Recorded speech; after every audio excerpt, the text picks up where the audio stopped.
আসসালামু আলাইকুম রহমতুল্লাহ বরাকাত। গতকাল আমি একটা নিউজ দেখলাম যে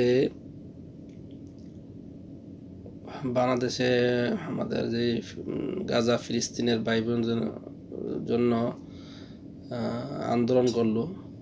ঠিক আছে, অবশ্যই মুসলমান হিসাবে আমার সবাদের একটা দায়িত্ব আছে, অবশ্যই আছে। কিন্তু এই মানে এই না যে আমাদের বাংলাদেশের মানুষের ব্যবসা প্রতিষ্ঠান লুটপাট করা।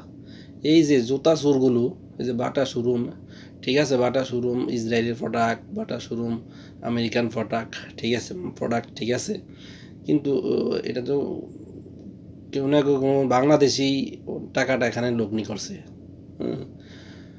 তো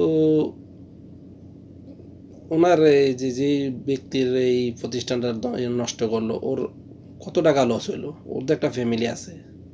মানে এই না যে গাজার এতে সমবেদনা জানাতে গিয়ে লুটপাট করা, এটা তো কোনো ইয়ে হইতে পারে না, আন্দোলন হইতে পারে না।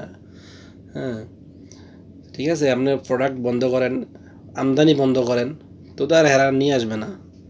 কিন্তু এইভাবে একটা দেশের ক্ষতি করা ঠিক হয় নাই। তো এই যে জুতা চোরগুলোরে আগে ইয়াতে দেওয়া উচিত, জেলে দেওয়া উচিত, আইনের সফর্দ করা উচিত জুতা চোরগুলোকে। এইটি মানে যুগে যুগে এইসব চোরগুলো